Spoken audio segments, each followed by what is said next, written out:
एक दिन भगवान गौचारण करने गए, वन में भूख लगी भगवान को। भगवान ने सखाओं से कहा, देखो पास में कुछ ब्राह्मणों की कुटिया है, जाकर हमारे लिए प्रसाद ले आओ।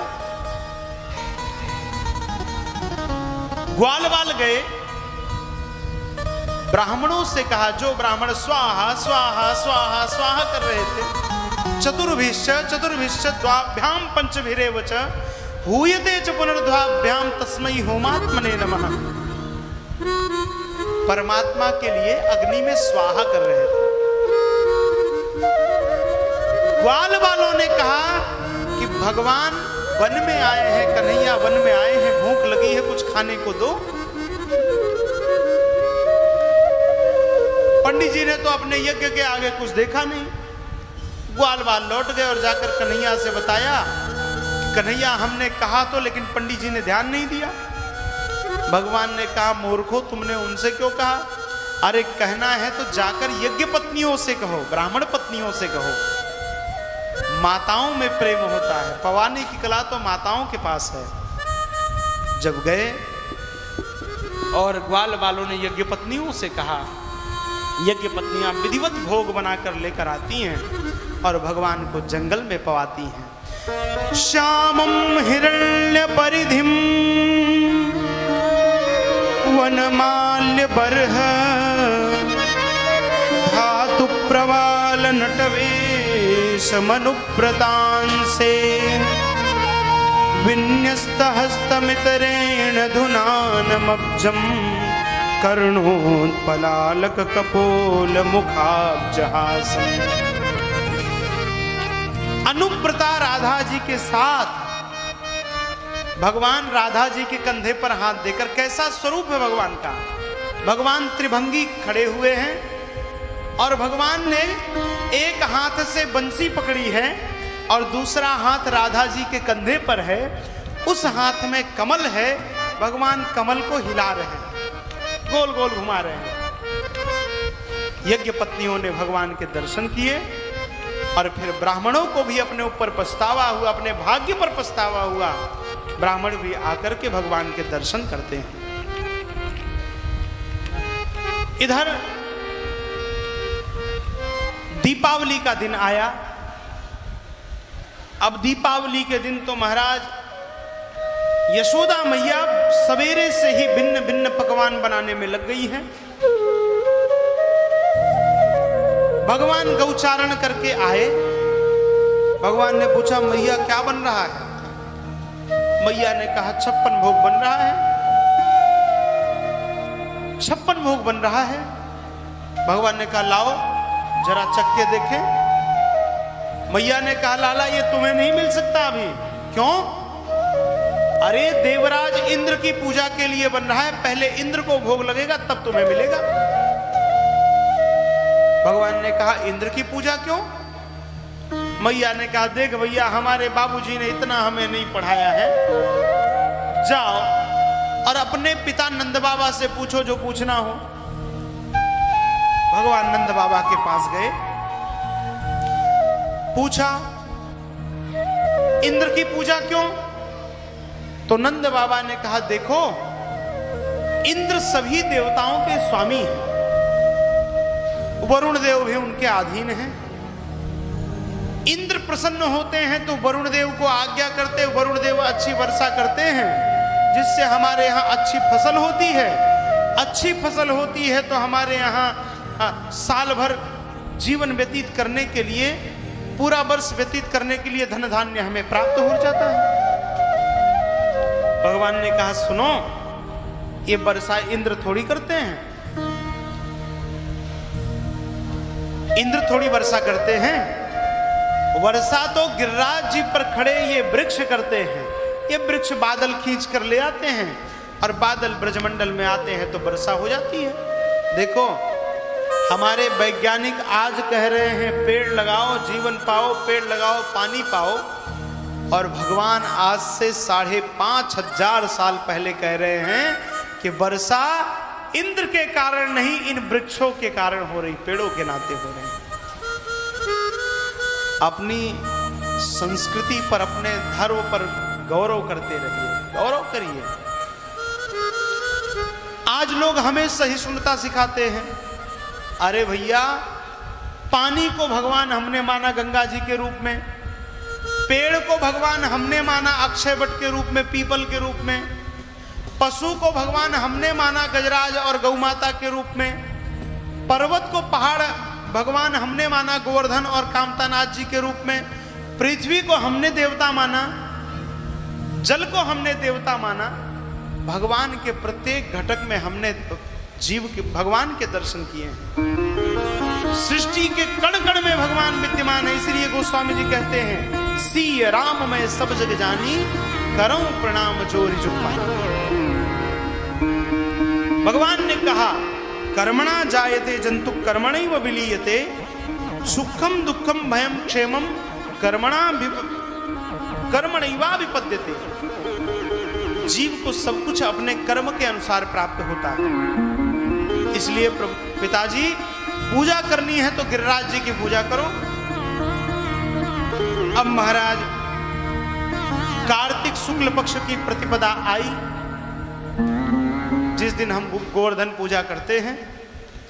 अब भैया 56 भोग का प्रसाद गिरिराज जी के पास लाया गया है। बना क्या क्या है?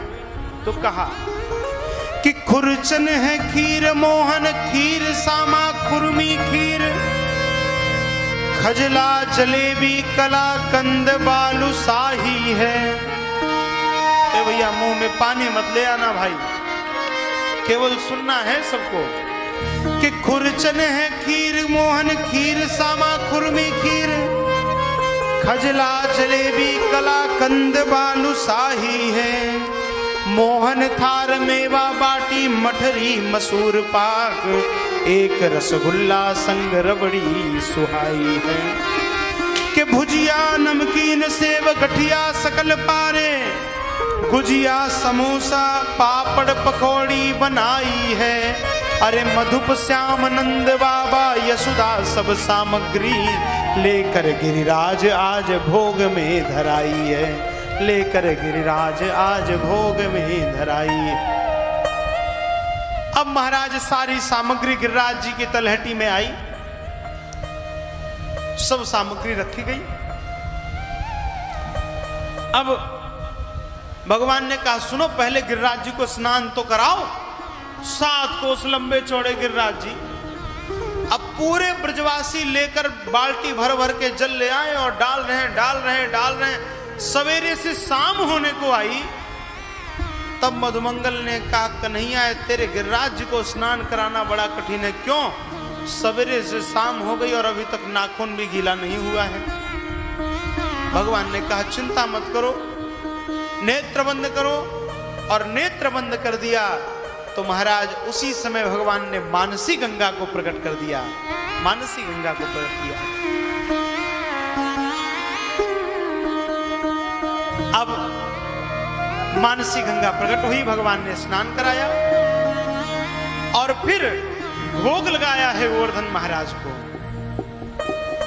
भोग लगाया गया, तुलसी दल पर धराया और सब प्रेम से गिरिराज भगवान को निहार रहे हैं।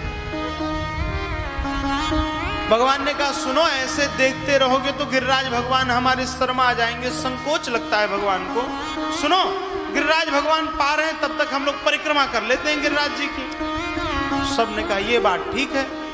अब भगवान के साथ सब गिरिराज जी की परिक्रमा कर रहे हैं। अब महाराज श्री गोवर्धन भगवान के सब परिक्रमा लगा रहे हैं। अब परिक्रमा लगाकर सब लौटे तो कहा, कन्हैया अभी तक तेरे गिरिराज जी ने कुछ पाया नहीं है, भोग ज्यों का त्यों रखा है।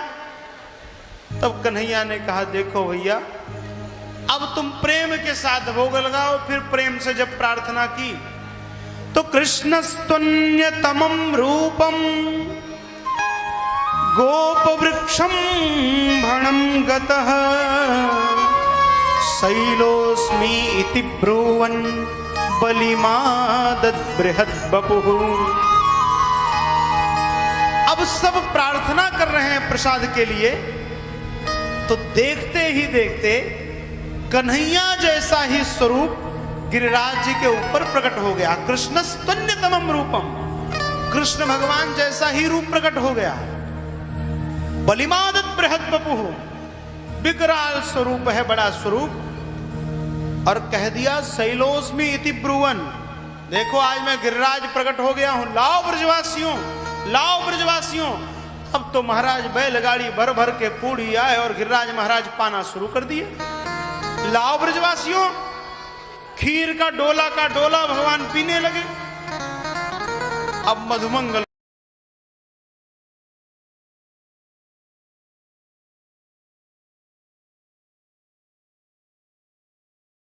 कुंटल भात पाते हैं, लेकिन तब भी भक्तों के लिए प्रसादी छोड़ देते हैं। ये तेरे गिरिराज भगवान कुछ प्रसादी वरसादी छोड़ेंगे कि सब सफा चट है? अरे भैया पा तो लेने दे गिरिराज जी को। अरे वहां आटा समाप्त होने की स्थिति में है भैया, हम भी थक गए, सवेरे से कुछ प्रसादी तो छुड़वा दे। अब महाराज सब गिरिराज जी की सेवा कर रहे हैं। इसी बीच नारद जी गए इंद्र के पास। देखो देवराज, आज एक जगह और पूजा तुम्हारी बंद हो गई। कहां? देखो ब्रजमंडल में। देखा तो सब गिरिराज जी की पूजा कर रहे हैं। सो महाराज इंद्र ने अपनी सांवर्तक नामक मेघमालाओं को बुलाया कि गणम सांवर्तकम नाम मेघानाम शांतकारिणम इंद्र प्राचोदयत क्रुद्धो वाक्यम चाहे समान्युत। इंद्र ने सांवर्तक नामक मेघमालाओं को बुलाया और कहा जाओ, जब तक ब्रजमंडल बह ना जाए वापस मत आना। गए भैया, मूसलाधार वर्षा होने लगी। ब्रजमंडल का जीवन अस्त व्यस्त हो गया। सब दौड़कर नंद बाबा के पास आए, बोले बाबा तुम्हारे कहने से हमने इंद्र की पूजा बंद की और देखो इंद्र का प्रकोप। नंद बाबा सबको लेकर आए कन्हैया के पास। कन्हैया देखा इंद्र ने प्रकोप कर दिया है, अब क्या करें, क्या उपाय है हमारे पास? तब महाराज कन्हैया ने कहा देखो, जिस गिरिराज की हमने सेवा की है उन पर विश्वास रखो। छोटा सा संकट आए तो कभी अपने आप को विचलित मत होने दिया करो। चलो गिरिराज जी की शरण में और गिरिराज भगवान से प्रार्थना करो। सब आए और आकर नेत्र बंद करके गिरिराज धरण मैं हूं तेरी शरण, गिरिराज धरण मैं हूं तेरी शरण, गिरिराज धरण मैं हूं तेरी शरण, गिरिराज धरण मैं तेरी शरण, गिरिवर तुम्हारी शरण, तेरी शरण गिरिवर तेरी शरण, गिरिराज धरण मैं हूं तेरी शरण, गिरिराज धरण मैं हूं तेरी शरण, गिरिराज धरण मैं हूं तेरी शरण, गिरिराज धरण मैं हूं तेरी शरण। अब सब इस प्रकार की प्रार्थना कर रहे हैं, सब प्रार्थना कर रहे हैं नेत्र बंद करके। इतने में ही 7 वर्ष के कन्हैया ने 7 कोस लंबे चौड़े गिरिराज महाराज को अपनी कनिष्ठिका पर धारण कर लिया और कह दिया आओ ब्रजवासियों, सब मेरे गिरिराज की शरण में आ जाओ। और सब गिरिराज जी की शरण में आकर गा रहे हैं गिरिराज धरण मैं हूं तेरी शरण, गिरिराज धरण में तो तेरी शरण, तेरी शरण गिरिवर तुम्हारी शरण, तेरी शरण गिरिवर तुम्हारी शरण, गिरिराज धरण मैं हूं तेरी शरण, गिरिराज धरण मैं हूं तेरी शरण,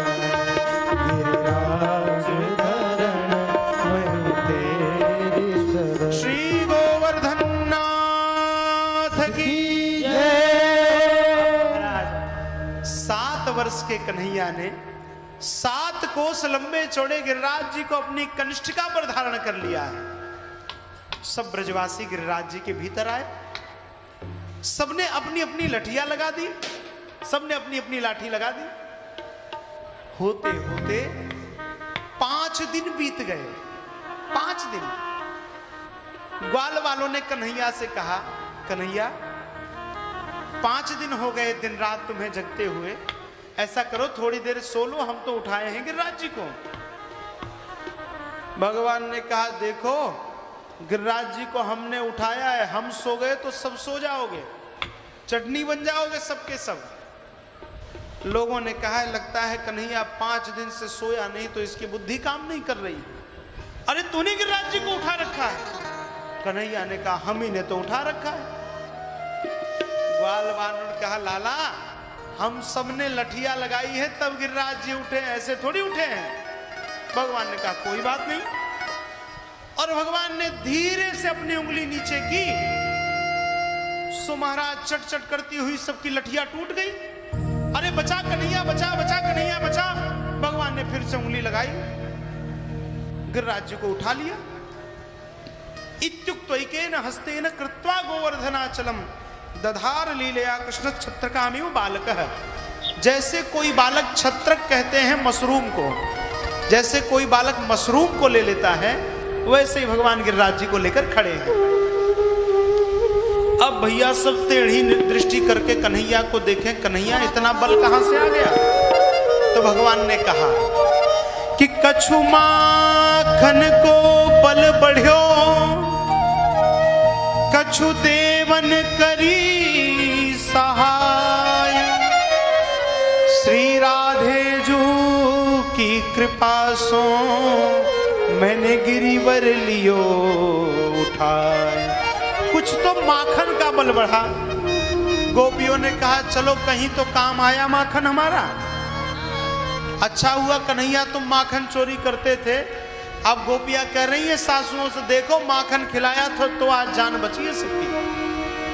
कछु गोपन करी सहाय, कुछ गोपालों ने सहायता करी। गोपालों ने कहा, कन्हैया हमने तेरी क्या सहायता की। ध्यान से सुनना। गोपालों ने कहा कि कन्हैया हमने तेरी क्या सहायता की, हमने तो लठिया लगाई थी, लठिया टूट गई। भगवान ने कहा, सुनो, जब हमने गोवर्धन को उठाया उस समय जब तुम मुझे बिना पलकों के देख रहे थे, अनिमेष नयनों से बिना पलक झपकाए देख रहे थे, उस समय मैंने तुम्हारी आंखों के माध्यम से तुम्हारे बल को चुरा लिया। अब भैया सब देखे कि तभी लग रहा है कि कुछ कुछ कमजोर हो गए हम लोग। अच्छा कन्हैया माखन के साथ बल भी चोरी करने लगा। और तो और श्री राधे जो की कृपा सो मैंने गिरिवर लियो उठाए, मैंने गोवर्धन उठा लिया है। एक बड़ी सुंदर घटना इसी बीच हुई। एक गोपी नई नई ब्याह करके आई थी ब्रजमंडल में। उसकी सासू ने कहा, देख बहू, यहां एक छलिया कन्हैया रहता है। जिस व्यक्ति ने उसको देख लिया वो अपनी सुध-बुध भूल जाता है, अपने जीवन के उद्देश्य भूल जाता है। इसलिए कुछ भी करना, लेकिन कन्हैया को कभी मत देखना। अब तो महाराज वो गोपी 2 फीट का घूंघट किए दिन भर घूमती थी। आज जब कन्हैया ने गोवर्धन उठाया, उस गोपी को पता चला कि जिस कन्हैया को देखने से मेरी मां मना करती थी, उसी कन्हैया ने गिरिराज जी को उठाया है। अरे देखे तो सही कैसा है। और जब घूंघट उठा करके भगवान को देखा, सो महाराज अपने जीवन में धिक्कार करने लगी। धिक्कार है ऐसी सासू को, धिक्कार है मेरे ऐसे जीवन को जिसने कृष्ण दर्शन के बिना अपने जीवन को बिता दिया। ऐसा शरीर नहीं रखना है। और महाराज उसने तुरंत अपने प्राणों को छोड़ दिया, तुरंत छोड़ दिया प्राणों को। वही गोपी कलयुग में मेड़ता में आकर मीराबाई बनती है। वही गोपी मीराबाई बनती है। इसीलिए मीराबाई जितने पद लिखती हैं महाराज जी, वहां यही लिखती हैं, मीरा के प्रभु गिरधर नागर, मीरा के कौन प्रभु जिसने गोवर्धन को उठाया था, क्योंकि वही झांकी देख करके गोपी ने प्राण छोड़े थे। एक बड़ा सुंदर पद है ना, मंदिर जाती मीरा ने सांवरियो मिल गयो रे, श्याम कहीं जादू कर गयो रे। अरे जादू कर गयो, जादू कर गयो, जादू कर गयो, जादू कर गयो, टोना कर गयो रे, कि श्याम कहीं जादू कर गयो रे, हो गिरिधर जादू कर गयो। वही गोपी मीराबाई के रूप में जन्म लेती है। अब इधर इंद्र ने अपनी मेघमालाओं को बुलाया और कहा, सुनो, ब्रजमंडल अगर बह गया हो तो वर्षा बंद कर दो। मेघमालाओं ने पसीना पोंछते हुए कहा, महाराज 7 दिन हो गए, आप बहने की बात कर रहे हैं और अभी भी ब्रजमंडल में धूल उड़ रही है। धूल उड़ रही है? हाँ महाराज। कैसे? कहा, नीचे तो शेषनाग कुंडली लगाकर बैठे हैं, एक बूंद जल नीचे नहीं जा रही है। ऊपर सुदर्शन घूम रहा है, ऊपर का जल ऊपर रुक जाता है, और शेष कहीं से 4-6 बूंदें चली गई तो अगस्त्य जी बैठे हुए बोले, महाराज समुद्र पीने के बाद भी कुछ प्यास रह गई है, सो महाराज वो पीते जा रहे हैं। अब भैया इंद्र को बड़ी ग्लानि हुई और इंद्र आते हैं भगवान के पास, क्षमा मांगते हैं भगवान से कि विशुद्ध सत्वम तव धाम शांतम तपोमयम धस्तरजस्तमस्कम मायामयोऽयं गुण संप्रवाहो न विद्यते ते ग्रहणानुबंध। हे प्रभु, आपका श्री विग्रह सत्य है, कृपा करके मेरे अपराधों को क्षमा करिए। मैंने आपके प्रति मेरे मन में संदेह उत्पन्न हुआ था, इस नाते आज ये दशा हुई। नाथ, आपको कष्ट हुआ, ब्रजवासियों को कष्ट हुआ, प्रभु क्षमा करिए। और महाराज भगवान ने इंद्र को क्षमा किया है और गिरिराज महाराज को अपने स्थान पर यथावत विराजमान कराया। सबने गिरिराज महाराज की परिक्रमा की है।